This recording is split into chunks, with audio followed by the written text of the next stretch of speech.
Kuwait के अंदर आते हैं नए वर्कर्स तो ऐसे लेबर ऑफिस के थ्रू आने से बचें, क्योंकि कुवैत के अंदर लगातार कई सारे फेक डोमेस्टिक लेबर ऑफिस पकड़े जा रहे हैं जो नकली बिना लाइसेंस के चल रहे हैं। डोमेस्टिक लेबर ऑफिस उनके थ्रू जो डोमेस्टिक लेबर ऑफिस चलाता है वो भी पकड़ा जाता है, और उसके थ्रू जो वर्कर्स चाहे उनका इकामा रेसिडेंसी वैलिड हो तो भी वो भी कानून के अंडर में पकड़े जाते हैं जो उल्लंघन करते हैं कानून का इस मामले में। तो चाहे कोई भी आते हो किसी भी कंट्री से खादिम की वीज़ा पर अगर आते हैं कुवैत में किसी डोमेस्टिक लेबर ऑफिस के थ्रू अगर कुवैत में आते हैं तो अगर वो फेक है तो पकड़े जाएंगे, कानूनी कार्रवाई हो सकती है। जब तक चलता है तब तक चलेगा, लेकिन अगर इनके थ्रू भी आते हैं तो जहाँ का इकामा है, जहाँ पे इकामा लगा रखा है उसी कुवैती के घर पे काम करे तो फ़ायदा है, ना कि इधर उधर। अगर ये जो डोमेस्टिक लेबर ऑफिस होते हैं ये वर्कर को सबसे ज़्यादा तो दिहाड़ी के हिसाब से इधर उधर काम कराने के लिए बेचते हैं।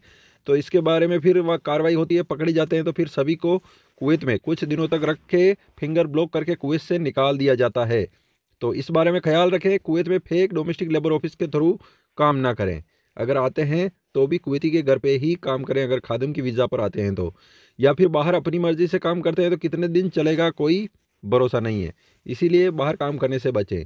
7 आदमियों को दजीज से पकड़ा गया है रेसिडेंसी कानून का उल्लंघन करने के लिए, और ये जो फेक लेबर ऑफिस पकड़ा गया है साद अल अब्दुल्ला से, क्योंकि लगातार हर महीने में 1-2 मामले ऐसे होते हैं जो फेक डोमेस्टिक लेबर ऑफिस पकड़े जाते हैं। तो बच के रहें। ज़्यादा बेहतर होगा कि अगर डायरेक्ट कुवैती के थ्रू कॉन्टेक्ट होता है या किसी कंपनी से कॉन्टेक्ट होता है और वो वीज़ा निकलवाते हैं तो उसमें फ़ायदा होगा काफ़ी, क्योंकि कम पैसे चुकाने पड़ेंगे कुवैत में आने के लिए वीज़ा के। बाकी एजेंट के थ्रू लेते हैं तो एजेंट को ज़िम्मेदार रख के पैसे बाकी रखें, पूरा ना दें, उसके बाद में कुवैत में आके फिर कमा के दें तो अच्छा होगा, क्योंकि इसमें वो एजेंट है वो चालबाजी नहीं कर सकता अगर पैसे बाकी रहेंगे तो।